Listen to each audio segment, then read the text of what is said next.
June నెలంతయు మనందరినీ కాచి కాపాడి చివరి పనులు దానదిన మనకు తొడుకుని వచ్చి ఆయన సన్నిధిలో మనందరినీ గడిపి ఆయన వాక్యం వినడానికి ప్రభుత్వమైనటువంటి శ్రేష్టమైనటువంటి కృపను బట్టి ఆయన నామునకు మహిమ కలుగును గాక. Praise the lord. హల్లెలూయా. ఇప్పుడు వచ్చిన మీ అందరికీ మన ప్రభు అయినటువంటి యేసుక్రీస్తు ఘనమైన నామములో నా తరపున మా కుటుంబం తరపున ప్రత్యేకమైనటువంటి వందనాలు తెలియజేస్తున్నాను. Praise the lord. హల్లెలూయా. హల్లెలూయా.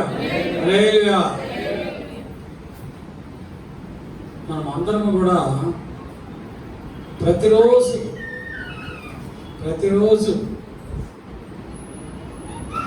మర్చిపోకుండా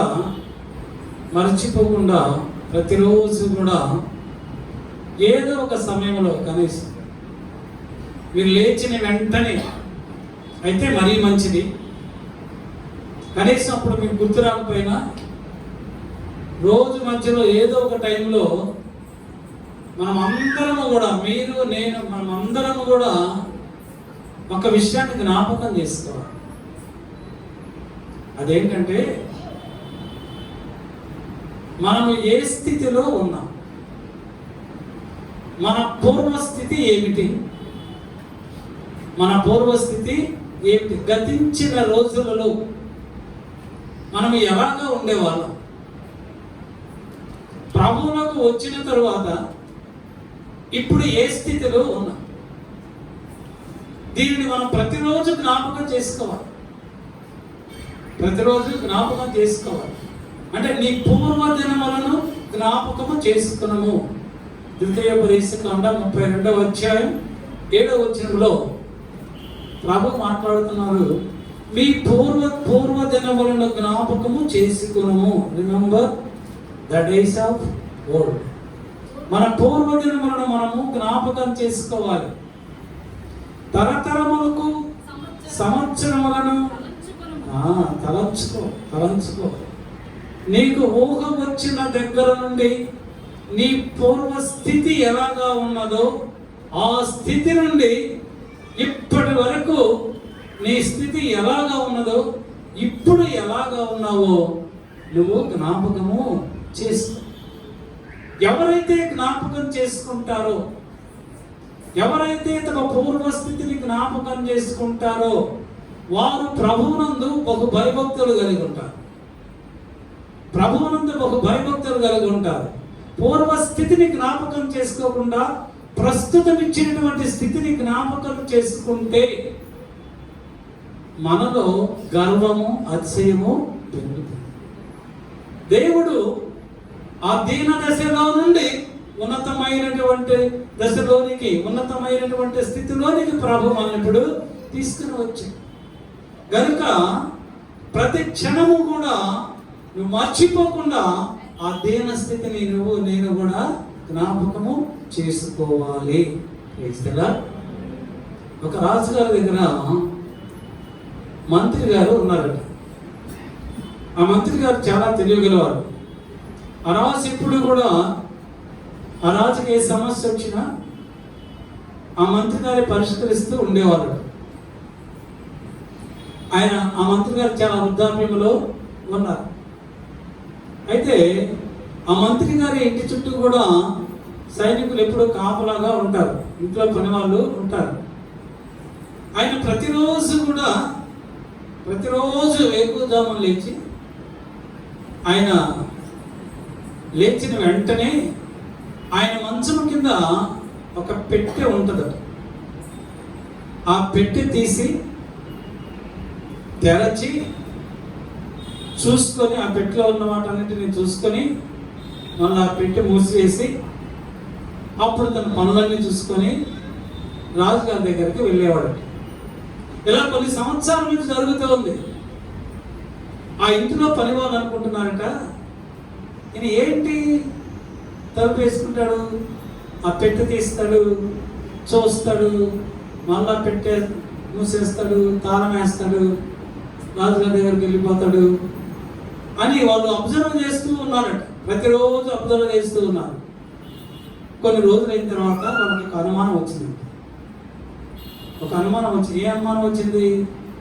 ఈ మంత్రి గారు రాజుగారి దగ్గర ఏదో విలువైనటువంటి వస్తువులు అనగా డైమండ్స్ కానీ బంగారం కానీ ఏదైనా వస్తువులు దొంగిలించి వాటిని తీసుకుని వచ్చి రహస్యంగా ఈ పెట్టెలో పెట్టి రోజు చూసుకుంటున్నాడేమో అని వారికి అనుమానం వచ్చింది.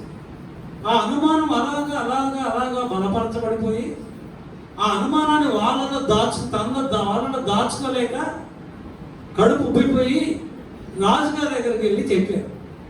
రాజుగారు మీరు మంత్రి గారు చాలా మంచోడు, చాలా తెలియగల వాళ్ళని మీరు అనుకుంటున్నారు, కానీ ఆయన పచ్చి మోసగాడండి. మీ ఖజానాలో ఉన్నటువంటి బంగారమును, ఆ డైమండ్స్ వజ్రాలను దొంగిలించి ఆయన ఒక ట్రంక్ పెట్టెలో పెట్టుకొని ప్రతిరోజు లేచిన వెంటనే ఆ పెట్టెను చూసుకొని సంతోషిస్తూ ఉన్నాడండి అని చెప్పాడు. రాజుగారు ముందు నమ్మలేదు. అదేంటి మంత్రి గారు ఎలాగా చేస్తారు, ఆయన దొంగిలిస్తాడు ఏంటి, ఆయనకు అంత అవసరం ఏంటి అని అనుకున్నాడు. కానీ ఈ భటులు ప్రతిరోజు కూడా ఆయన చెవిలో జోరీగా చెప్తూ ఉంటే రాజుగారికి అనుమానం వచ్చి ఆ మంత్రి గారిని బంధించి తీసుకురండి అన్నారు. ఆ మంత్రి గారిని బంధించి తీసుకెళ్ళిన తర్వాత ఆ సభలో అందరి ముందు రాజుగారు మంత్రి గారిని అడిగారు, నువ్వెందుకు, నీకేం తక్కువైందని, నేను నీకేం తక్కువ చేశానని నువ్వు ఖజానాలో ఉన్నటువంటి బంగారమును, డైమండ్స్ని, వజ్రాలని దొంగిలించి నీ యొక్క బెడ్రూములు, నీ పడక గదులు, మంచం కింద ట్రంక్ పెట్టెలో దాచుకున్నావు. నువ్వెందుకు ఇంత ఘోరమైనటువంటి దొంగతనం చేసావు, నువ్వు శిక్షార్హుడివి అని మంత్రి గారి మీద నేరము మోపారట. ఆ మంత్రి గారు అన్నారట, రాజుగారు నేను ఏ దొంగతనము నేను చేయలేదు, నా దగ్గర ఏ బంగారము లేదు, ఏ డైమండ్స్ లేవు, ఏమీ లేవు. వీళ్ళు మీకు అబద్ధాలు చెప్తున్నారు, మీరు నన్ను నమ్మండి అని మంత్రి గారు చెప్తే రాజుగారు అన్నారట, వీళ్ళందరూ నీ ఇంట్లో పనిచేస్తున్నారు, వీళ్ళందరూ ఎందుకు అబద్ధాలు చెప్తారు, ముందు పెట్టి తీసుకురండి అన్నారు. మంత్రి గారు అన్నారట, వద్దు రాజుగారు, అందులో ఏ బంగారం లేదు, ఏ డైమండ్స్ లేవు అని చెప్పాడు. అయినా వినకుండా భటులు పంపించి ఆ యొక్క పెట్టెని తెప్పించాడు. ఆ సభలో పెట్టినప్పుడు ఆ పెట్టెని రాజుగారు అన్నారట, మంత్రి ఇప్పుడు తెలుగు నీ జాతర తెలిసిపోతుంది, నువ్వు ఎంత దొంగతనం చేసావో నువ్వు అని అన్నాడు. అప్పుడు ఆ మంత్రి గారు తాళం చేసి ఆ ట్రంక్ పెట్టె పైకి తీసాడు. అందులో ఏమున్నాయి, చినిగిపోయిన బట్టలు, పాడైపోయి తెగిపోయినటువంటి చెప్పులు, అవి ఉన్నాయి. తెగిపోయిన చెప్పులు, చినిగిపోయిన బట్టలు ఉన్నాయి. అవన్నీ చూసి అక్కడ ఉన్న వాళ్ళందరూ ఆశ్చర్యపోయారు. రాజుగారికి ఆశ్చర్యం కలిగిందట, ఇదేంటి పిచ్చాడా, ఇదేంటి పాడైపోయి తెగిపోయినటువంటి ఈ చెప్పులు పెట్టుకున్నావు, ఈ బట్టలు చిరిగిపోయిన బట్టలు పెట్టుకున్నావు, ఏంటి చూస్తావు రోజు వీటిని అని అడిగితే ఆ మంత్రి గారు అన్నారట, రాజుగారు నా పూర్వస్థితి ఇదే, చింపిన జుట్టుతోటి, చినిగిపోయిన బట్టలతోటి, తెగిపోయిన చెప్పులతో తిరుగుతున్నటువంటి నన్ను నా దేవుడు ఆశీర్వదించి ఉన్నతమైనటువంటి స్థితి ఇచ్చి మీ దగ్గర మహామంత్రిగా నన్ను చేశాడు. ఎంత చేసినటువంటి నా దేవుని నేను మర్చిపోలేదు, నా పూర్వస్థితిని కూడా నేను మరువలేదు. అందుకే ప్రతిరోజు గత దినములలో నేను ఏమై ఉన్నాను, నేను ఏ స్థితిలో ఉన్నాను, ఏ దీన స్థితిలో ఉన్నాను, అను దినము కూడా దాన్ని తలంచుకొనుచు దేవుని యందును మనుషులు యందును భయభక్తులు కలిగి జీవిస్తున్నాను అని చెప్పారు. మనం కూడా ఎక్కడో ఉన్నవాళ్ళు, ఎంతో దీన స్థితిలో ఉన్నవాళ్ళు, దేవుడు మనల్ని జ్ఞాపకం చేసుకున్నాడు కనుక 136వ కీర్తన 23వ వచనం కూడా ఎలా చదువుతున్నాము. 136:23 మనము దీన దశలో ఉన్నప్పుడు ఆయన మనలను జ్ఞాపకం చేసుకునేను. హల్లెలూయా. ఎప్పుడు జ్ఞాపకం చేసుకున్నాడు? మనము దీన దశలో ఉన్నప్పుడు ఆయన జ్ఞాపకం చేసుకున్నాడు కనుక మనము ఈ రోజున ఇంత ఉన్నతమైనటువంటి స్థితిలో ఉన్నాము. హల్లెలూయా. ప్రభు జ్ఞాపకం చేసుకుంటాడు.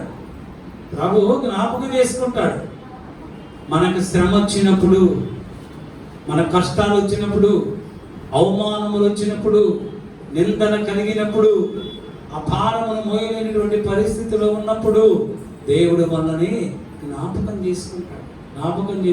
ఆదికాండం 8వ అధ్యాయం 1వ వచనంలో రాయబడుతుంది, దేవుడైన యెహోవా నోవాహును జ్ఞాపకము చేసుకొనెను. 8వ అధ్యాయం 1వ వచనంలో ఉంటారు. నోవాహును దేవుడు జ్ఞాపకం చేసుకున్నాడు. ఎందుకు?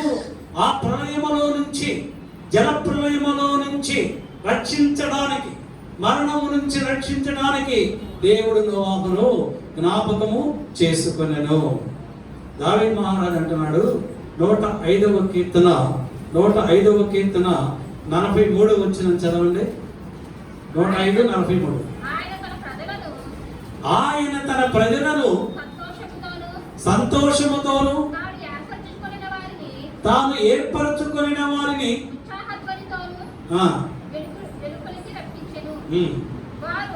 ఏలయనగా 42-43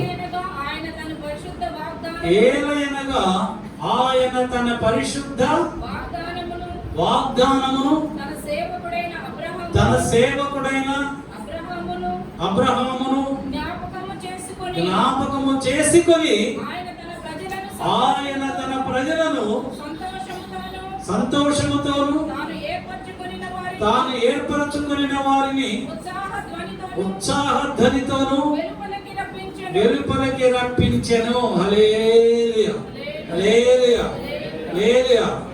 పరిశుద్ధ దేవుడైన మన దేవుడు ఆయన వాగ్దానము, అబ్రహాముతో చేసినటువంటి వాగ్దానమును జ్ఞాపకము చేసుకొని తన ప్రజలను ఉత్సాహముతోను సంతోషముతోను వెలుపలికి రప్పించెను. Praise the lord, praise the lord. దేవుడు అబ్రహాముతో ఏమి వాగ్దానం చేశాడు? ఎవరి గురించి వాగ్దానం చేశాడు? ఆదికాండం 15వ అధ్యాయం 14వ వచనంలో రాయబడుతుంది, వారు 400 ఏండ్లు వీరిని శ్రమ పెట్టెదరు. అంటే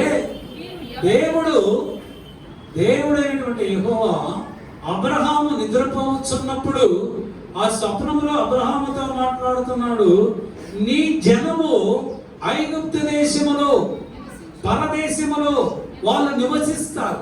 400 ఏండ్లు వారు శ్రమలు అనుభవించిన తరువాత నేను వారిని జ్ఞాపకం చేసుకొని వారిని తిరిగి మరణ ఆనందముతో, సంతోషముతో, ఉత్సాహముతో పాలు తేనెలు ప్రవహించు కనాను దేశములకు నేను తోడుకుని వస్తాను అని దేవుడైనటువంటి యెహోవా అబ్రహాముకు వాగ్దానం చేసినటువంటి వాగ్దానము 400 సంవత్సరముల తరువాత నిర్గమకాండము 2వ అధ్యాయం 24వ వచనములో దేవుని యొక్క ప్రజలు వారు తమ బాధల నిమిత్తమై, కష్టము నిమిత్తమై, వెట్టి చాకిరీ నిమిత్తమై ప్రభువుకు ఆత్మతో, మూలుగులతో విజ్ఞాపన చేసినప్పుడు దేవుడు వారి విజ్ఞాపనల మూలుగులు విని తాను అబ్రహాము, ఇస్సాకు, యాకోబులతో చేసిన నిబంధనను జ్ఞాపకము చేసుకొనెను. ఆయన వాగ్దానం చేశాడు, ఆయన జ్ఞాపకం చేసుకున్నాడు. ఆయన ఐగుప్తు దేశంలో నుంచి కనాను దేశంలోనికి వారిని తోడుకొని వచ్చాడు. ప్రభు జ్ఞాపకం చేసుకుంటాడు. నువ్వు కష్టంలో ఉన్నప్పుడు జ్ఞాపకం చేసుకుంటాడు. నీవు ద్వేషింపబడినప్పుడు జ్ఞాపకం చేసుకుంటాడు. నీవు అవమానపరచబడినప్పుడు జ్ఞాపకం చేసుకుంటాడు. ప్రైజ్ ది లార్డ్, హల్లెలూయా, హల్లెలూయా. యాకోబు లేయాను ద్వేషించాడు.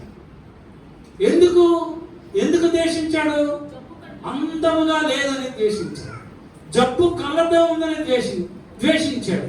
కానీ దేవుడు లేయాను ద్వేషించలేదు. యాకోబు ఎవరినైతే ప్రేమించాడు, గమనించండి, యాకోబు ఎవరినైతే ప్రేమించాడు, ఎవరిని ప్రేమించాడు? రాహేలుని ప్రేమించాడు. ఎవరికన్నా? లేయా కన్నా రాహేలుని ఎక్కువగా ప్రేమించాడు. కానీ యాకోబు ఎక్కువగా ప్రేమించినటువంటి రాహేలు దేవుని చేత తిరస్కరించబడింది. దేవుడు ద్వేషించాడు, మనుషుల చేత ద్వేషించబడింది. తన భర్త చేత ద్వేషింపబడినటువంటి లేయాని దేవుడు చూచాడు. లేయా ద్వేషింపబడుట యెహోవా చూచెను. ఆదికాండం 29వ అధ్యాయం 31వ వచనములో రాయబడతారు. లేయా ద్వేషింపబడుట యెహోవా చూచెను, ఆమె గర్భమును తెరచెను. రాహేలు గర్భమును మూసివేసనని వ్రాయబడతారు. యాకోబు తన భర్త ఎవరినైతే ప్రేమించాడో ఆమె గర్భాన్ని మూసివేశాడు, ఎవరినైతే ద్వేషించాడో ఆమె గర్భాన్ని దేవుడు తెరచెను. వేసరా హల్లెలూయా. మనము ద్వేషిస్తే మనం ఏం జ్ఞాపకం చేసుకోవాలంటే దేవుడు వారిని ప్రేమిస్తాడు. నువ్వు ద్వేషిస్తే దేవుడు ప్రేమిస్తాడు. మనుషులమైన మనకు కావలసినది మనుషుల ద్వేషము కాదు కానీ మన దేవుడైనటువంటి యేసయ్య ప్రేమ కావాలి. ఆయన మనల్ని జ్ఞాపకం చేసుకుంటే ఈ మనుషులు జ్ఞాపకం చేసుకున్న ఒకటే, ద్వేషించిన ఒకటే. కనుక దేవుడు జ్ఞాపకం చేసుకుంటాడు. తన బిడ్డలను ద్వేషించినప్పుడు, తన బిడ్డలు శ్రమలో ఉన్నప్పుడు, కష్టాలలో ఉన్నప్పుడు దేవుడు వారిని జ్ఞాపకం చేసుకుంటాడు. ఆ 30వ వచనంలో రాయబడుతుంది, రాహేలు అసూయ చేత అసూయపడిందంట. తన అక్క అయినటువంటి లేయాను చూసి అసూయపడింది. ఎవరిని చూసి అసూయపడిందో, ఎవరిని చూసి రాహేలు ద్వేషించిందో ఆ యొక్క లేయా దగ్గరికి దేవుడు రాహేలుని పంపించాడు.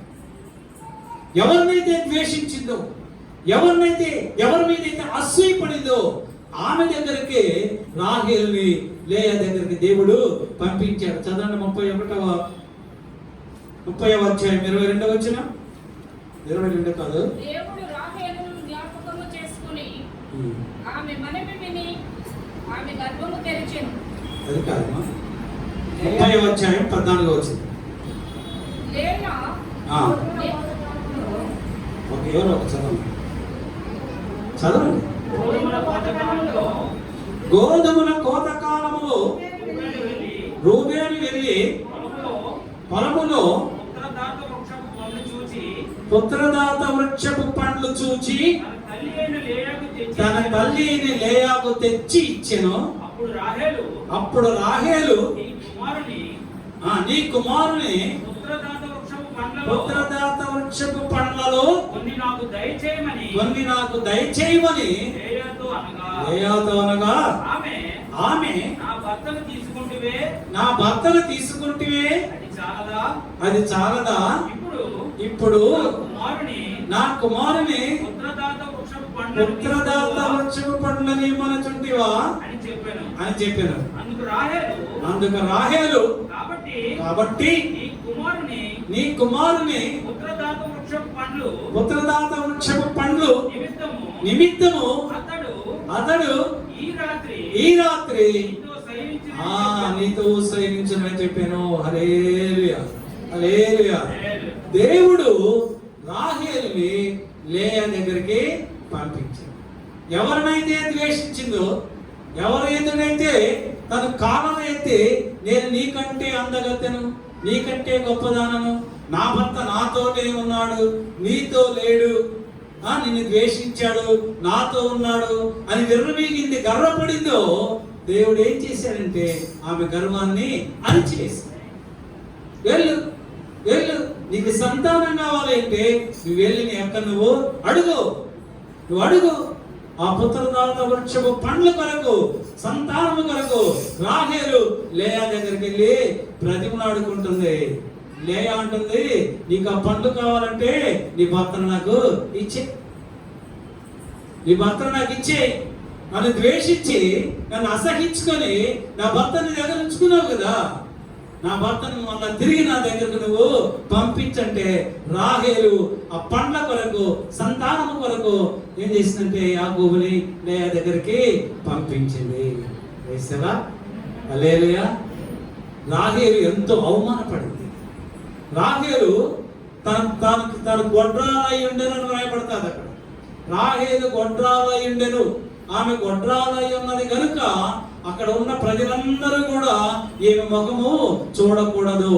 రాహేలు గొడ్రాలు గొడ్రాలు గొడ్రాలు, పిల్లలు లేరు, సంతానం లేదని అందరూ అవమానిస్తుంటే ఆ అవమానములు భరించలేక తిరిగి తన అక్క దగ్గరికి వెళ్ళి బ్రతిమాడుకుంటుంది. దేవుడు జ్ఞాపకం చేసుకున్నప్పుడు ఎవరైతే జ్ఞాపకం చేసుకుంటాడో దేవుడు వారిని ఉన్నతమైనటువంటి స్థితిలో ఉంచుతాడు. Praise the lord, praise the lord. సమూయేలు గ్రంథం 1వ సమూయేలు గ్రంథం 1వ అధ్యాయంలో అక్కడ హన్నాని పెనిన్నా విసిగించింది. హన్నాకు సంతానము లేదని పెనిన్న తోడికోడలు, నీకు సంతానం లేదు, నువ్వు గొడ్రాలివి, నీ మొహం చూడకూడదు అని ఆమె అసహించుకున్నప్పుడు, విసిగించినప్పుడు అన్న ప్రభు సన్నిధిలోకి వెళ్ళి బహు దుఃఖాక్రాంతురాలై ప్రభు సన్నిధిలో ప్రార్థన చేసింది. ఎప్పుడైతే ప్రార్థన చేసిందో ఆ ప్రార్థన దేవాది దేవుడని యెహోవా దేవుడు విన్నాడు. 1వ అధ్యాయం 19వ వచనం రాయబడతాది, యెహోవా హన్నాను జ్ఞాపకం చేసుకును, ఆమె గర్భమును తెరిచెను. ప్రైజ్ ది లార్డ్, హల్లెలూయా. ప్రభు జ్ఞాపకం చేసుకుంటున్నాడు. మనం కష్టంలో ఉన్నప్పుడు, మనం బాధలో ఉన్నప్పుడు, మనం ఇరుకులో ఉన్నప్పుడు, ఇబ్బందుల్లో ఉన్నప్పుడు ప్రభు జ్ఞాపకం చేసుకుంటున్నాడు. కానీ మనము మన స్థితిని మనం జ్ఞాపకం చేసుకుంటున్నామా? మన స్థితిని మనం జ్ఞాపకం చేసుకుంటున్నామా? మనం ఏ స్థితిలో నుంచి ఏ స్థితిలోకి ఇప్పుడు ప్రభు నడిపించాడో ప్రతి వారు కూడా జ్ఞాపకం చేసుకోవాలి. ఇర్మీయా గ్రంథం 2వ అధ్యాయం 32వ వచనం చదవండి. ఇర్మీయా గ్రంథం 2వ అధ్యాయం 32వ వచనం రాయబడతాది, నా ప్రజలు లెక్కలేనన్ని దినములు నన్ను మర్చిపోయింది. ఎన్ని దినాలు మర్చిపోయారు? లెక్కలేనన్ని దినములు మర్చిపోయారు నా ప్రజలు. ప్రభు అంటున్నాడు, నా ప్రజలు నన్ను జ్ఞాపకం చేసుకోవలసిన నా ప్రజలు లెక్కలేని దినములు నన్ను మర్చిపోయారు. దావీదు మహారాజు రాసినటువంటి కీర్తన 106:13 రాయబడుతుంది, అయినను వారు ఆయన కార్యములను వెంటనే మర్చిపోయిరి. అయినను వారు ఆయన కార్యములు, ఆయన మన జీవితములో, మన కుటుంబంలో, మన పక్షముగా, మన బిడ్డల పక్షముగా, మన ప్రభు మనకు చేసినటువంటి కార్యములు, మేలులు, ఉపకారములను మనము మర్చిపోయామని ప్రభు ఈ యొక్క జూదర చిట్ట చివరి దాన దినమందు ప్రభు మనతో మాట్లాడుతున్నాడు. మర్చిపోయారు, దేవుని ప్రజలు మర్చిపోయారు. ఐగుప్తు దేశంలో నుంచి కనాను దేశంలో నడిపిస్తున్నప్పుడు ప్రభు మార్గ మధ్యములో చేసినటువంటి అద్భుత కార్యములను వారు మర్చిపోయారు. వారు పగలు శ్రమ పడతారని, కష్టపడతారని, నడవలేరని, పగలు మేఘస్తంభమై రాత్రి అగ్నిస్తంభమై వారు నడిపించినటువంటి విధానాన్ని, ఆ కార్యములను దేవుని ప్రజలు మర్చిపోయారు. వారికి ఆకలితో అలమటిస్తూ ఉంటే దేవదూతలు భుజించినటువంటి పరలోకపు మన్నాన్ని వారికి ఆహారముగా ఇచ్చినటువంటి విషయాన్ని వారు మర్చిపోయారు. వారు దాహముతో చనిపోవచ్చున్నప్పుడు బండ నుంచి జీవ జలపు ఊటను వారికి ఇచ్చినటువంటి విషయాన్ని వారు మర్చిపోయారు. వారు దేవుడు వారికి ఏ కష్టము కలిగించకుండా ఐగుప్తు దేశం నుండి కనాను దేశానికి తోడుకొని వెళ్ళినటువంటి దేవుడు చేసినటువంటి కార్యములన్నీ మర్చిపోయారు. ఏ శత్రువు కూడా వారు దరి చేరకుండా శత్రువులందరి మీద జయమిస్తూ వారు తోడుకొని వెళ్ళినటువంటి దేవుణ్ణి వారు మర్చిపోయారు, జ్ఞాపకం చేసుకోవడం లేదు.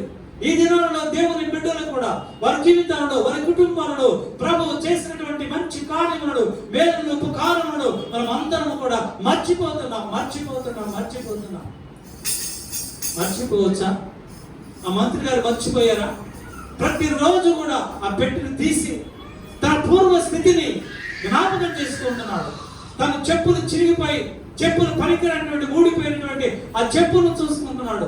చిరిగిపోయినటువంటి మురికి పట్టినటువంటి ఆ యొక్క దుర్గంధమైనటువంటి ఆ బట్టలను ఆ బాక్స్ లో పెట్టి, ట్రంక్ పెట్టి ప్రతిరోజు వేకువజామున లేచిన వెంటనే దాన్ని చూసుకొని ప్రభువా ఇటువంటి దీన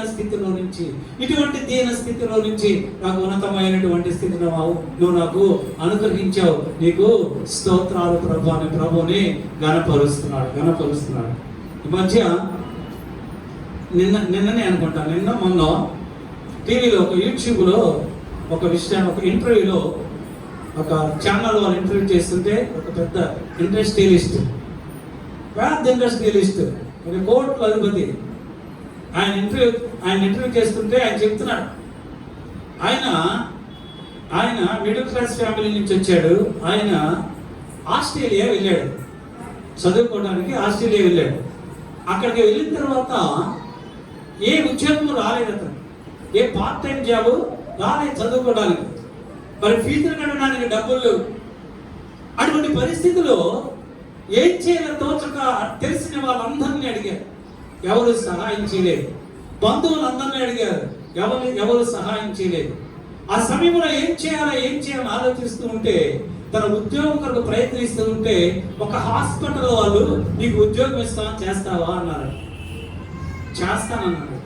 ఆ ఉద్యోగం ఏంటంటే ప్రతిరోజు కూడా వేకువజామున 3:30 గంటలకి హాస్పిటల్కి వెళ్ళి, హాస్పిటల్లో ఎన్ని లెటర్లు అయితే బాత్రూమ్స్ అయితే ఉన్నాయో అవన్నీ కడగాలి. ఏంటి ఈ ఉద్యోగం? తెల్లవారుజామున 3:30కి వెళ్ళి హాస్పిటల్లో ఉన్న బాత్రూములు ఎంత దరిద్రంగా ఉంటాయో మనకు తెలుసు కదా, వాటన్నింటినీ కూడా ప్రతిరోజు కూడా వేకువజామున వెళ్ళి క్లీన్ చేయాలి. ఎప్పటి వరకు? ఉదయం 9 గంటల వరకు క్లీన్ చేస్తూనే ఉండేవాడు. చాలా తక్కువ డబ్బులు ఇచ్చేవాడు. ఆ డబ్బులు అలాగా కష్టపడి సంపాదించుకొని ఆ డబ్బులు తీసుకొని ఆస్ట్రేలియాలో బతకలేమని అమెరికా వెళ్ళిపోయాడు. అక్కడ అమెరికాలో మంచి జాబ్ వచ్చిందట. ఆ తర్వాత పెద్ద ఇండస్ట్రియలిస్ట్ అయిపోయి ఏదైనా చాలా మల్టీ మిలియనర్ అయిపోయాడు. ఆ విషయం చెబుతూ ఉంటే ఆ విలేకరు అడుగుతున్నాడు, జర్నలిస్ట్ అడుగుతున్నాడు, ఇది నిజమేనా అంటే ఆయన అంటున్నాడు, ఇది నిజమే. ఆ రోజు ఆస్ట్రేలియాలో మరుగుదొడ్లు కడుగుతున్నప్పుడు నేను వేసుకున్నటువంటి డ్రెస్సులు ఇంకా నా దగ్గర ఉన్నాయి. వాటిని పారవేయలేదు. నా స్థితి ఏంటో నాకు తెలుసు. నేను ఏ స్థితిలో నుంచి ఇంత డబ్బు సంపాదించానో నాకు తెలుసు అని చెప్పి బెడ్రూమ్ లో తీసుకెళ్ళిపోయి ఆ సెల్ఫ్ ఓపెన్ చేసి బ్యాగ్ తీసి ఆ బ్యాగ్ లో ఉన్నటువంటి ఆ టీ షర్ట్లు ప్యాంట్లన్నీ కూడా చూపిస్తున్నాడు. మతిపోయింది నాకు. Praise lord.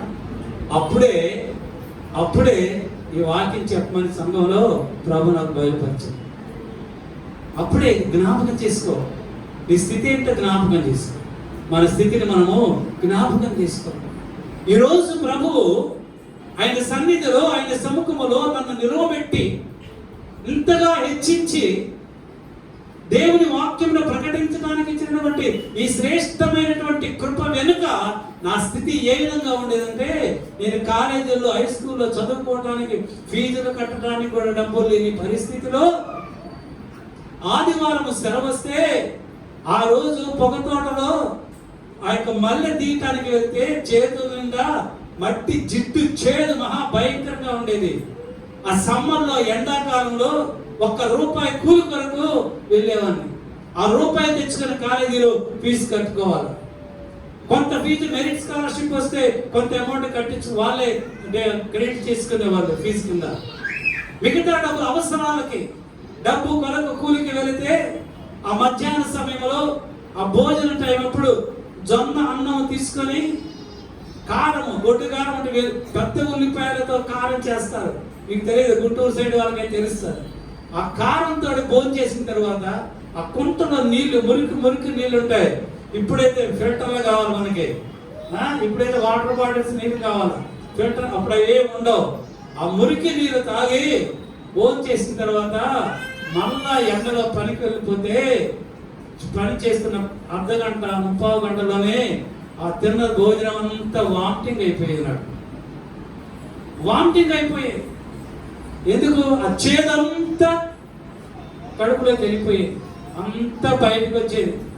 ఆ పని వాళ్ళు అనేవాళ్ళు, కొడుకా ఎందుకురా నీకు ఇంత కష్టం వచ్చింది అనేవాళ్ళు. కొడుకా ఎందుకురా నీకు ఇంత కష్టం వచ్చింది, బాగా చదువుకో, ఈ కష్టాలు మాకు కానీ నీకు ఉండకూడదురా, నువ్వు చదువుకుంటున్నావు, మీ కష్టాన్ని ఎలాగా భావిస్తావు అని. అయినా తప్పదు. వరి కోస్తూ ఉంటే, నేను కొయ్యలేకపోతుంటే నన్ను అడుగు వచ్చి అటుపక్క ఇటుపక్క ఉన్న వాళ్ళు, నువ్వు మామూలుగా వండుకోడు కానీ మేము కోస్తామని చెప్పేసి ఆ తల్లులు ఆ వరి పంటనే కోసేవారు. ఆ స్థితి మర్చిపోకూడదు. ఏ స్థితిలో నుంచి దేవుడు నిన్ను ఉన్నతమైనటువంటి స్థితిలో నిన్ను తీసుకువచ్చాడు, ఆ స్థితిని నువ్వు మర్చిపోతే దేవుడు మరలా నీకున్నటువంటి ఉన్నతమైనటువంటి స్థితిని తీసేసి ఆ పాత స్థితికి నిన్ను తీసుకుని వెళ్తాడు. ఆ రోజు నువ్వు ఎంత కన్నీరు కార్చినా, ఎంత వేదన పడినా, గుండె బాదుకున్నా, రొమ్ములు చీల్చుకున్నా, ఎంత కన్నీరు కార్చినా కూడా నీ ప్రార్థన ప్రభు దగ్గరికి వెళ్ళదు. ఈ శరీరంలో ప్రాణం ఉన్నంత వరకే, నీ శరీరంలో ప్రాణం ఉన్నంత కాలము కూడా నీ స్థితిని నువ్వు మర్చిపోకూడదు. దాన్ని జ్ఞాపకం చేసుకుంటే దేవుడు నిన్ను, నీ కుటుంబాన్ని ఆశీర్వదిస్తాడు. లేకపోతే దేవుని యందులోని ఆశీర్వాదములు రావు. అంతా సవ్యంగా ఉన్నప్పుడు, అన్ని సక్రమంగా ఉన్నప్పుడు అందరూ మంచిగానే మనతో ఉంటారు. కానీ ఎప్పుడైతే పతనము నీలో ప్రారంభమైందో, ఎప్పుడైతే లోకం వైపు నువ్వు చూస్తావో, లోకాశ, నేత్రాశ, జీవపడమాలకి నువ్వు బానిసైపోతావో, వెంటనే దేవుడు నిన్ను జ్ఞాపకం చేసుకుంటాడు. ఎందుకు? నీ పూర్వస్థితిని మరలా నీకు ఇవ్వడానికి. దేవుడు నిన్ను, నన్ను ఆశీర్వదించినప్పుడు ఆశీర్వాదములు మనము నిత్యము కూడా జ్ఞాపకం చేసుకుని వాటిని నిలవబెట్టుకున్నప్పుడు, దేవుని యొక్క మాటలకు లోబడి జీవించినప్పుడు ఆశీర్వాదములు మరిమెండుగా మన కుటుంబం మీదకి వస్తాయి. వేసారా? హల్లెలూయా. తల్లిదండ్రులు మనకు ఆశిస్తే మనకు చాలా మంచోళ్ళే. తల్లిదండ్రులు మనకు ఆస్తులు, ఐశ్వర్యములు, సంపద ఇచ్చినప్పుడు వారు చాలా మంచోళ్ళు. వాళ్ళు వద్దన్నా కూడా రండమ్మా, రండి నాన్న, రండి, మా ఇంట్లో ఉండండి, అమెరికా రండి, ఇంగ్లాండ్ రండి, వైజాగ్ రండి, మా ఇంట్లో ఉండండి. కానీ వాళ్ళ దగ్గర ఆస్తి లేకపోతే నువ్వు రాణిస్తావా? నువ్వు పోషిస్తావా? నీ తల్లిదండ్రులను ఆదరిస్తావా? రైతులా ఆదరించు. ఎందుకు అనవసరంగా ఆ పల్లెటూరులో అక్కడే ఉండండి. ఇక్కడికి వస్తే మన మంచాన్ని పడుకోబెట్టాలి. వాళ్ళు పాస్తారేమో, ఇంకేదైనా చేస్తారేమో, వామిటింగ్ చేసుకుంటారేమో. ఎవరు పడతారు ఈ బాధలన్నీ? కానీ నీవు ఈరోజు నీకున్నటువంటి ఈ ఉన్నతమైనటువంటి స్థితి ఇచ్చింది వాళ్ళే నిన్ను చదివించకపోతే, వాళ్ళే నిన్ను సరిగా చూసుకోకపోతే, చదివించకపోతే నీ పరిస్థితి ఏంటి? ఇప్పుడు ఏదో పెద్ద ఉద్యోగం వచ్చింది కదా, నేనే పెద్ద వ్యాపారం చేస్తున్నాను కదా, వాళ్ళు నాకెందుకంటే రీజనా? లేదయా. ఈ రోజున అనేకులు ఇటువంటి పరిస్థితిలో ఉన్నారు. అది మంచి పద్ధతి కాదు. నీ స్థితి, నీ పూర్వస్థితి ఏంటో ప్రభు అంటున్నాడు, ఈ దినమున నీ పూర్వస్థితి ఏంటో జ్ఞాపకం చేసుకో. పెళ్లి చేసుకున్నప్పుడు బాగానే చెప్తారు మాటలు. ప్రేమించినప్పుడు చాలా బాగా చెప్తారు. నువ్వు లేకపోతే నేను ఉండలేను, నువ్వే నా జీవితం అని చెప్తారు. చాలా ఆనందంగా ఉంది. ప్రేమించినప్పుడు చాలా ఆనందంగా ఉంటుంది కదా. ప్రేమించి పెళ్ళైన తర్వాత మరి ఆనందం కనిపించదా? రైతులా, నీవు ప్రేమించినప్పుడు నీ భార్యని లేదా భర్తని నువ్వు అంగీకరించి ప్రేమించినప్పుడు నీ బ్రతుకు కాలం అంతా కూడా ప్రేమిస్తూనే ఉండాలి. మనం ప్రేమిస్తూనే ఉండాలి. భర్త భార్యని ప్రేమిస్తూ ఉండాలి, భార్య భర్తని ప్రేమిస్తూనే ఉండాలి. మన దేవాది దేవుడు మనకేమై ఉన్నాడు? మనము ఆయనకి భార్యమై ఉన్నాం. మన ప్రభు మనకి భర్త అయి ఉన్నాడు. ఆయన నిత్యము కూడా మనం ప్రేమిస్తూనే ఉన్నాడు. భార్యమైన మనం ప్రేమిస్తూనే ఉన్నాడు. మనము కూడా ఆయన్ని ప్రేమిస్తూ ఉన్నాడు. క్రీస్తు ప్రేమ మనలో ఎల్లప్పుడూ కూడా ఉండాలి. ఆ ప్రేమను మనము కోల్పోతే, అది క్రీస్తు ప్రేమైనా, అది భార్య ప్రేమైనా, అది భర్త ప్రేమైనా, అది తల్లిదండ్రుల ప్రేమైనా, మన బ్రతుకు కాలం అంతా కూడా మనతో ఉండాలి. అప్పుడే దేవుడు ఆ కుటుంబాన్ని ఆశీర్వదిస్తాడు. ఇప్పుడేదో కష్టం వచ్చింది కదా అని, ఇప్పుడేదో బాధ కలిగింది కదా అని, నువ్వంటే నాకు ఇష్టం లేదంటే దేవుడు అంటాడు, నువ్వంటే నాకు ఇష్టం లేదు. దేవుడు నువ్వంటే నాకు ఇష్టం లేదంటే నువ్వు భరాయించగలవా? మనుషులంటే పర్వాలేదు, మనం భరాయించగలం. దేవుడే అంటే దేవుని ప్రజలు దేవుడు చేసినటువంటి కార్యములను జ్ఞాపకము చేసుకొనకపోతే, దేవుడు ఆయా సమయాలలో వారిని బింజామీలకు, అమోనీలకు, ఫిలిష్తీయులకు, కెరూబీలకు, హివ్వీయులకు అప్పచెప్పాడు. దేవుడు శత్రువులకు అప్పచెప్పాడు. ఎందుకు అప్పచెప్పాడు? ఆయన జ్ఞాపకం చేసుకోకుండా, ఆయన కార్యములు జ్ఞాపకం చేసుకోకుండా మన ఇష్ట ప్రకారము, మన లోకాశల ప్రకారం, మన శరీరేచ్ఛల ప్రకారం మనము జీవిస్తే దేవుడు మనని శత్రువులకు అప్పచెప్తాడు. ఎందుకు వస్తాయి సమస్యలు? ఎందుకు వస్తాయి బాధలు? మనకి ఎందుకు వస్తాయి? మనలో ఉన్నటువంటి లోపమును బట్టి వస్తాయి. ప్రభువునందు ఎప్పుడైతే నువ్వు భయభక్తులు కోల్పోయావో, లోకాన్ని చూస్తావో, లోకాశలు చూస్తావో, యమనేచ్ఛలకు ఆశపడతావో, కామాతులతో కలిగి ఉంటావో, దేవుడు నిన్ను జ్ఞాపకం చేసుకుంటాడు. ఎవరైతే వాటిని జయిస్తారో, ఎవరైతే వాడికి దూరముగా ఉంటాడో, దేవుడు వారికి దగ్గరగా ఉంటాడు. హల్లెలూయా, హల్లెలూయా. దేవుడు ఆసా భక్తుడు ఆయన రాజైనప్పుడు యెహోవా యందు యథార్థముగా ప్రవర్తించెను అని వ్రాయబడతారు. చదవండి.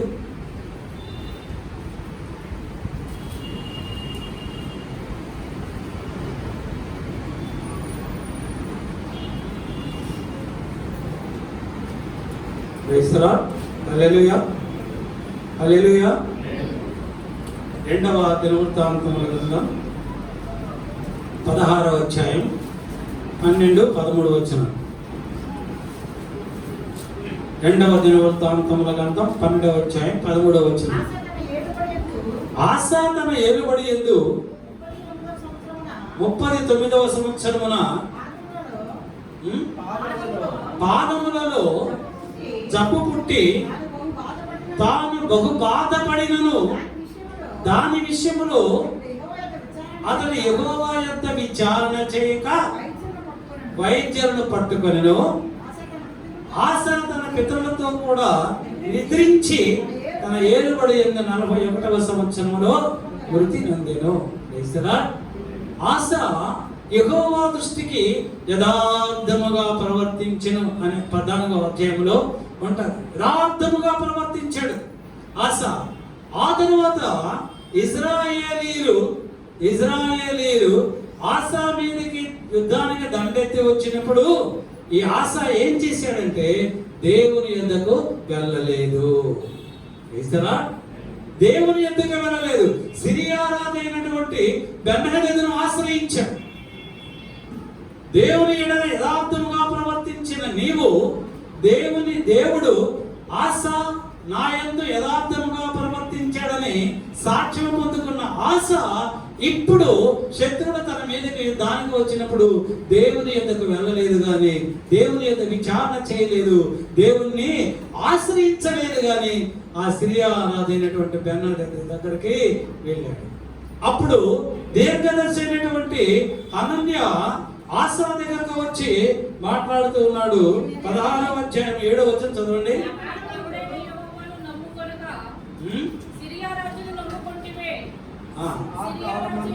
నీవు నీ దేవుడైన యెహోవాను నమ్ముకొనక సిరియా రాజును నమ్ముకుంటివే.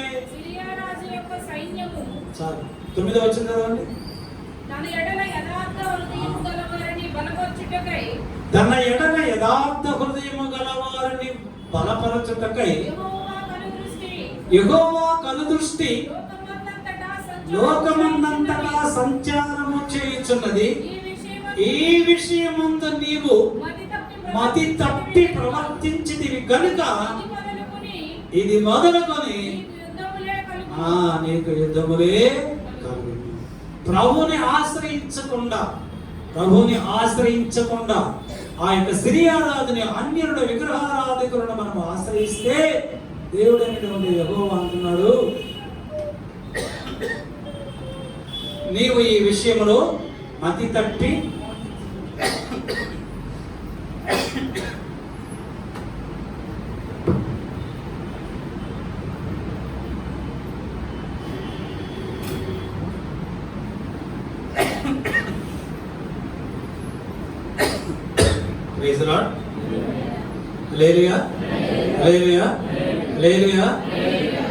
నీవు ఈ విషయంలో మతి తప్పి ప్రవర్తించితివి కనుక.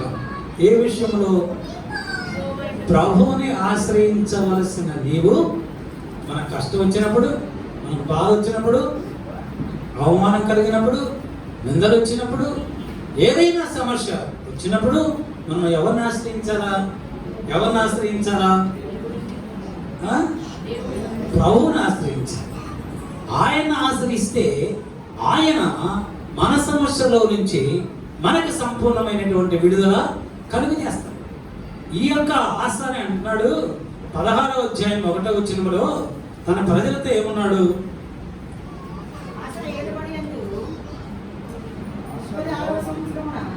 అది కాదు. 14వ వచనము 7వ వచనం చదవండి. 14వ అధ్యాయం 7వ వచనం.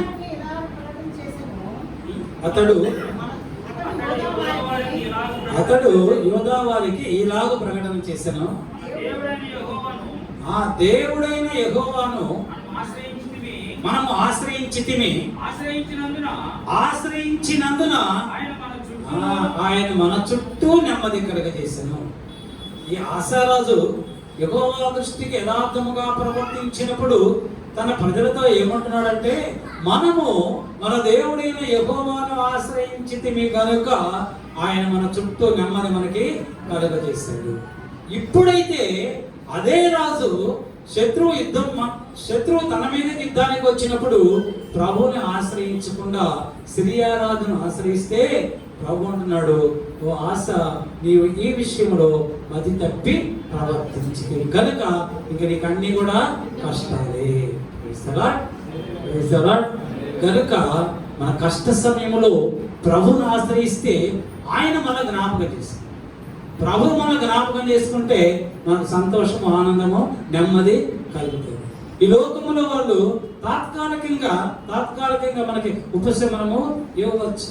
ఈ ఆశ సిరియారాజును ఆశ్రయించాను కానీ ఆ సిరియారాజు ఆశ్రయించినటువంటి వెండిని బంగారం అన్ని తీసుకొని కామ్గానే ఉన్నాడు కానీ ఆశారాజుకి సహాయము చేయలేదు. మనుషులు అలానే చేస్తారు. మనం మనుషులు సహాయం కొరకు వెళ్తే వాళ్ళు మన దగ్గర డబ్బులు తీసుకొని చివరికి మనం ఏ సహాయమో చెయ్యి. గనుక మనుష్యులను నమ్ముట కంటే యెహోవాను నమ్ముట శ్రేష్టం. మనుష్యులను నమ్ముట కంటే యెహోవాను నమ్ముట శ్రేష్టం. మనుష్యులను నమ్ముట కంటే మన ప్రభు అయినటువంటి యేసయ్యను నమ్ముకొనుట శ్రేష్టము. అది హిజ్కియా అయితే తన కష్టం కలిగినప్పుడు, మరణకరమైనటువంటి రోగము వచ్చినప్పుడు దేవుడైనటువంటి యెహోవా తట్టు తిరిగి నా యథార్థతను జ్ఞాపకం చేసుకున్నాడు. దేవుడు జ్ఞాపకం చేసుకుని అద్భుతమైన స్వస్థత అనుగ్రహించాడు. మరి ఆశాకి జబ్బు పుట్టింది పాదములో, కానీ ప్రభు దగ్గరికి వెళ్ళలేదు. ఎవరి దగ్గరికి వెళ్ళాడు? వైద్యుల దగ్గరికి వెళ్ళాడు, చచ్చిపోయాడు. ప్రభు దగ్గరికి వెళ్తే స్వస్థత కలిగి. కనుక మనం జ్ఞాపకం చేసుకోవాలి, నీ స్థితి ఏంటి, నీ పూర్వస్థితి ఏంటి, నువ్వు ఏ స్థితిలో ఉంటే దేవుడు ఇంత ఉన్నతమైనటువంటి స్థితి మనకి ఇచ్చాడు. ఇంత ఉన్నతమైనటువంటి స్థితి ఇచ్చినటువంటి దేవుణ్ణి మనము జ్ఞాపకం చేసుకోవాలి. ఆయన యందు మనము భయభక్తులు కలిగి ఉండాలి. మన కష్ట సమయాలలో మనల్ని ఆదుకునేవాడు మన ప్రభు అయినటువంటి యేసే. మన ఇబ్బందులలో మనకు సహాయం చేసేవాడు మన ప్రభు అయినటువంటి యేసే. ఈ లోకస్తుల మీద ఆధారపడకూడదు, లోకస్తులు మనము నమ్మకూడదు. మనకు వాళ్ళు తెలుసు వీళ్ళు తెలుసని కాదు, మనకెవరు తెలుసు అంటే మన ప్రభు అయినటువంటి యేసయ్య మనకి తెలుసు. ఆయన మాత్రమే మన పక్షముగా ఉండి మన కార్యములను జయకరముగా జరిగిస్తాడు. Praise the lord. Hallelujah, hallelujah. Church extension ఇక్కడ జరుగుతుంది. చర్చ్ ఎక్స్టెన్షన్ జరుగుతుంది, లిఫ్టింగ్ పనులు జరుగుతున్నాయి. మరి జీఎంసీ వాళ్ళు ఊరుకుంటారా? చెప్పండి, ఊరుకుంటారు? ఊరుకోరు. అందరు ఆఫీసర్లు అందరూ ఒకరి తర్వాత ఒకరు వస్తారు. ఇక్కడ కట్టడానికి వీల్లేదు, లిఫ్ట్ పెట్టడానికి వీల్లేదు, మెట్లు కట్టడానికి వీల్లేదు, చేయడానికి వీల్లేదు అని అందరూ వస్తారు. వస్తే మనం ఏం చేయాలి?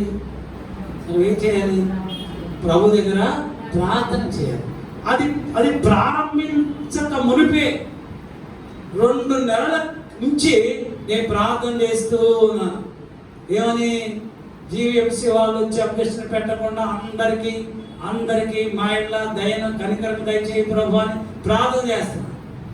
ఈ లోకంలో వాళ్ళు తెలియక, ఈ లోకంలో ఉన్న ఎమ్మెల్యే తెలుసు, నాకు ఎంపీ తెలుసు. ఫోన్ చేస్తే నేను వెళ్ళకుండానే పరిగెత్తుతో ఇక్కడికి వచ్చి ఇక్కడ నిలబడి దగ్గరుండి శ్రావ ఇస్తాను. దేవుడు ఆ ఉన్నతమైన స్థితి పలుకుబడి నాకు ఇచ్చాడు. కానీ మనకు కావాల్సింది అది కాదు. వాళ్ళెవరో వచ్చి చెప్పడం కాదు, ప్రభువు చెప్పాలి. ప్రభువు చెబితే మనకు ప్రశాంతంగా ఉంటది, సమాధానంగా మనకి ఉంటుంది. ఎవ్వరు రాలేదు, ఒకరు వచ్చారు గారు చూసి వెళ్ళిపోయారు. మనకు అవసరమైనప్పుడు బాగా గమనించండి, మనకి అవసరమైనప్పుడు దేవుడు మనకు అనుకూలమైన వారిని ఆ పదవుల్లో ఉంచుతాడు. గమనించాడా?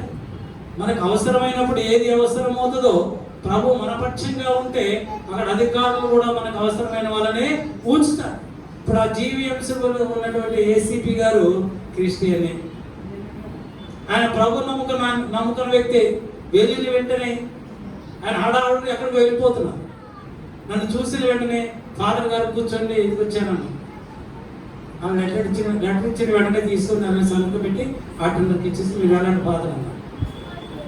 దేవుడు ఏర్పాటు చేస్తాడు మన పక్షంగా ఆ సమయంలో. కనుక ప్రభువు చేసిన కార్యములను మనము మరచిపోకూడదు, మన పూర్వస్థితిని మనం మర్చిపోకూడదు. ప్రభు మన పక్షముగా ఉండి దీన స్థితిలో ఉన్న మనలను ఉన్నత స్థితిలోనికి నడిపించినటువంటి ఆ దేవుని అనుదినము మనము కృతజ్ఞత కలిగి మనము జీవిస్తే దేవుడు మన కుటుంబాలను బహుగా ఆశీర్వదిస్తాడు. అటువంటి ఆశీర్వాదముల ప్రభు మీ అందరికీ అనుగ్రహించునుగాక. ఈ వాక్యం ద్వారా ప్రభు మిమ్మల్ని ఆశీర్వదించునుగాక. ఆమె తరలవచ్చని ప్రార్థన చేస్తాం. మహాపరిశుద్ధుడు, మహాగండోగ మా ప్రభు మా యేసు, ఈ యొక్క జూన్ నెల చివరి పునరుద్ధానమందని దాసుల ముఖాంతం నుండి మీరు మాట్లాడినటువంటి అతి శ్రేష్టమైనటువంటి లేఖనం ఉన్నటువంటి మీకు స్తోత్రాలు దేవుడు. మీ పూర్వ స్థితిని మీరు జ్ఞాపకం చేసుకోమని మాట్లాడావు ప్రభు. మీ జీవితాలలో ప్రభు నీవు బయట చేసినటువంటి కార్యములన్నింటినీ మర్చిపోకుండా అనుదినము అనుక్షణము జ్ఞాపకం చేసుకున్నామని వాతో నువ్వు మాట్లాడావు ప్రభు. ఉన్న వాక్యంను మా హృదయంలో భద్రపరుచుకొని ఆ వాక్యంకు లోబడి మా యొక్క జీవితంలో మీరు చేసినటువంటి మేలుడు ఉపకారములు కార్యములు జ్ఞాపకం చేసుకొని వాటి ప్రకారము జీవించేటువంటి శ్రేష్టమైనటువంటి కృప మా అందరికీ మీరు అనుగ్రహించి మీరే సకల ఘనత మహిమ ప్రభావములు పొందుకునమని యేసు క్రీస్తు అతి శ్రేష్టమైనటువంటి నామమును బట్టి అడుగుతూ వేడుకొనుచు పొందుకొని ఉన్నాము మా పరలోకపు పరమ తండ్రి. ఆమేన్, ఆమేన్, ఆమేన్. మన పరమ తండ్రైనటువంటి దేవుని ప్రేమయు మన ప్రభువు రక్షకుడైన యేసుక్రీస్తు వారి యొక్క కృప రక్షణ పరిశుద్ధాత్మ దేవుని కన్యోజ సహవాసము సన్నిధి కూడి వచ్చినటువంటి సంఘ బిడ్డలందరికీ, ఇంకా రాలేకపోయినటువంటి సంఘ బిడ్డలను, వాక్యమును ప్రకటించిన దైవజనులకు వారి కుటుంబములకు, యూట్యూబ్ ద్వారా వాక్యం వినిచున్న వారందరికీ, ఈ మైక్ ద్వారా ఇప్పుడు వాక్యం వినిచున్న వారందరికీ, లోకములో ఉన్న సంఘ పరిశుద్ధులను ఇప్పుడు ప్రభు రాకడ పర్యంతము సదాకాలము తోడైండునుగాక. Amen, amen, amen. Hallelujah, hallelujah, hallelujah. Praise the lord, praise